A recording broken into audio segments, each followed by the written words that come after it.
ये संकल्प लेते हैं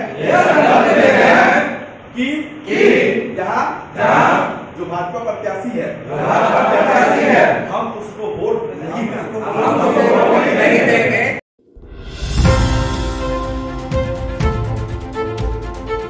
हम लोग लोक संघर्ष मोर्चा के अंतर्गत जो है आंदोलन चला रहे हैं अपना जो सांसद है रविशंकर प्रसाद के खिलाफ। हम लोग को भारतीय जनता पार्टी से नाराजगी नहीं है, नाराजगी है सिर्फ रविशंकर प्रसाद जी से। 5 साल तक जो सांसद रहे, जीतने के बाद आज तक न कोई फतवा विधानसभा उनके द्वारा कार्य किया गया, न बख्तियारपुर विधानसभा में कोई कार्य किया गया। 6 गो विधानसभा है यहाँ, 6 गो में 4 विधानसभा तो टाउन में है, 2 गो जो है विधानसभा वो ग्रामीण एरिया में है। आज न हमारे पास किसान को खेती करने के लिए बिजली है, न कोई प्राथमिक स्वास्थ्य केंद्र जो है चालू है। मिड डे मील में जो भोजन बनता है स्कूल में उसमें भी लूट मचा हुआ है। यहाँ तक कि आंगनबाड़ी के द्वारा जो बच्चों के लिए पोषाहार दिया जाता है, सब लोग जो है सेविका सहायिका मिल के खा जाता है। आखिर जनता कहाँ जाए? सरकार नियम पर नियम बनाते जा रहा है। आप यहाँ तक करवा दिए कि जिनके नाम से रसीद होगा वही ऑनर होंगे, वही जमीन बेचेंगे। आपका सिस्टम कहाँ है?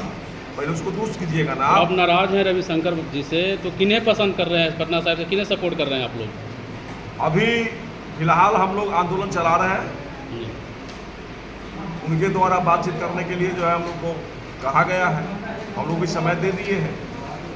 हमारी मांग को अगर मानते हैं तो फिर पुनः हम लोग उनके साथ होंगे, अन्यथा स्वतंत्र है हम लोग। आपके प्रदेश अध्यक्ष का कहना है कि बीजेपी जो है महिला विरोधी है। यहाँ तक बीजेपी है जो कांग्रेस पर रोप लगाता है कि महिला विरोधी पार्टी है कांग्रेस।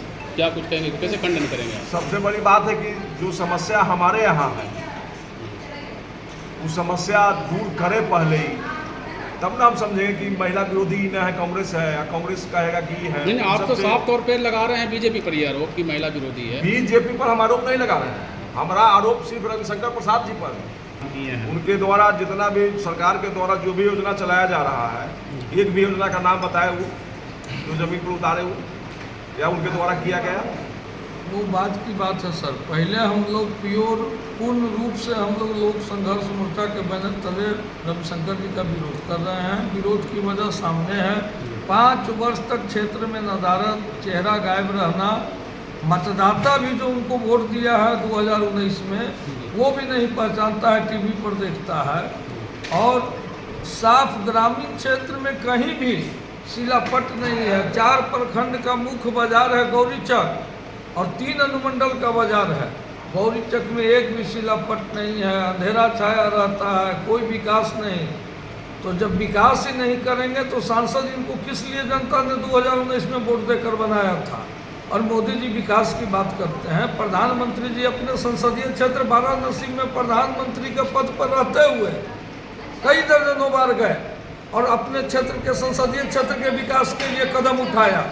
लेकिन रविशंकर जी को तो मंत्रिमंडल से भी छुट्टी दे दी गई थी बीच में, और उसके बाद भी 3 साल से नदारद।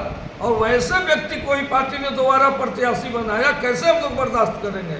इसीलिए पटना साहिब संसदीय क्षेत्र के जो एनडीए समर्थक हैं, मतदाता हैं, जो 2019 में उनको वोट दिए थे बहुत उम्मीद और अपेक्षा से कि हमारा सांसद काम करेगा, लेकिन ये तो शत्रुघ्न सिन्हा से भी गए गुजरे निकले। 10 साल वो हमारे क्षेत्र का हकमारी किए, 5 साल ये किए। आखिर आप लोगों ने शपथ ली है रविशंकर को वोट नहीं देने की, तो किन्हें दीजिएगा? पार्टी दूसरे प्रत्याशी को भेजे। अच्छा। नहीं भेजेगा तो नोटा अंतिम विकल्प है ना बचा हुआ चुनाव आयोग के द्वारा। खास करके नाराजगी आप लोग को रविशंकर जी से, बीजेपी से नहीं। रविशंकर को वहाँ से दूसरा कैंडिडेट को देंगे, एकदम देंगे। अच्छा, चलिए, इतिहास में पहली बार ऐसा हो रहा है कि बिहार के जमीन पे, धरती पे प्रधानमंत्री रोड शो करने आ रहे हैं। क्या कुछ कहेंगे, कैसे स्वागत करेंगे आप लोगों ने? स्वागत करेंगे, हम नहीं करेंगे, क्योंकि रविशंकर जी के क्षेत्र में आ रहे हैं।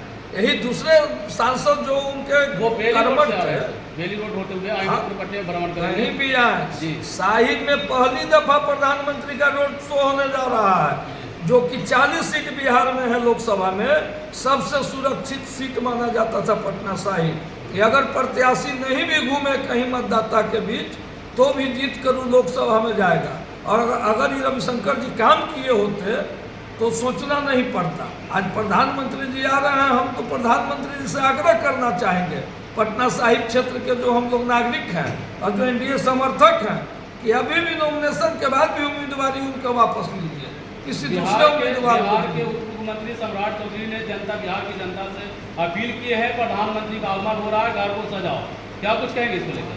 नहीं सजाओ, चूंकि मेरा सांसद एकदम निकम्मा है, हम लोग नहीं सजाएंगे। पटना साहिब के लोग तो खास करके नहीं सजाएंगे। क्यों सजाएंगे? आज सम्राट चौधरी कई दिन से मैंने कह देंगे, मान लिया लोग जता रहा है रविशंकर जी एकदम खुल के। हमको किसी चीज का गम नहीं है। सच, आज सच को सच कहना सबसे बड़ा गुनाह है। आज सफेद में वही शुमार है जो सबसे ज्यादा स्याह है। हम लोग सच्चाई को बोलेंगे, अंतिम दम तक बोलेंगे। चुनाव जीते हारे, उम्मीदवारी वापस पार्टी नहीं उनका ले, लेकिन हम लोग उनको वोट नहीं देंगे अगर वो उम्मीदवार रहेंगे तो किसी हाल में। और एक एक गांव में, जनता के गलियों में, गांव की गलियों में हम लोग जाएंगे और जनता को जागरूक करेंगे। जनता का जो जख्म है उस जख्म को उकेरने का काम करेंगे कि नहीं सजग होइएगा, जागरूक होइएगा तो 2029 में जो फिर चुनाव होगा, फिर इसी तरह थोप दिया जाएगा उम्मीदवार। क्या जो महिला की बात होती है, सम्मान की बात होती है, वो सब दिखावा है? जो कोई कुछ बोल दे फिर हम माफी मांग रहे हाथ जोड़कर, आप हमारे भाई हैं, हमारी बहनें आई हैं, कोई किसी को कुछ बोल दे और उसे हम छोड़ देंगे, उसे कैसे माफ किया? बीजेपी तो ओवर कॉन्फिडेंस में, वो तो बोल रही है कि 400 पार हम अब की बार जीतेंगे। 400 पार नहीं 500 पार होगा, क्यों चिंता कर रहे हैं? वो चुनाव का नतीजा 4 तारीख को आ जाएगा। 400 नहीं 500, यहाँ तो 4000 पार की बातें हो रही है। तो पटना से किसको देख रहे हैं? पटना से किसको देख रहे हैं? हम क्या बोल रहे हैं कि हमारे राष्ट्रीय अध्यक्ष जी के द्वारा ये निर्णय लिया गया है, ये एक राष्ट्रीय संगठन है, जो निर्णय लिया जाएगा वो सर्वमान्य होगा। वहाँ से हम लोग बाकी हमारे समाज के जो भाई हैं यहाँ सबको मिलकर निर्णय लेंगे क्या करना है और उसको भी लेकर हम आगे बढ़ेंगे। चलिए ठीक। आपका कहना है कि महिलाओं का सम्मान नहीं कर रही है वर्तमान सरकार, मगर माननीय प्रधानमंत्री का नारा है बेटी बचाओ बेटी पढ़ाओ। मैं आपसे यही पूछना चाह रहा हूँ कि प्रधानमंत्री जी हैं हमारे देश के, नरेंद्र मोदी जी आदरणीय, लेकिन उनका एक सांसद ही उन्हीं के पार्टी में से कोई महिला का अभद्र टिप्पणी करता है, फिर माफी मांगता है। तो अगर सम्मान हो रही है नहीं हो रही है इसका जवाब मुझे देना अब मैं नहीं समझता हूँ। आप खुद समझ सकते हैं कि कितना सम्मान मिल रहा है महिलाओं को। चलिए ठीक।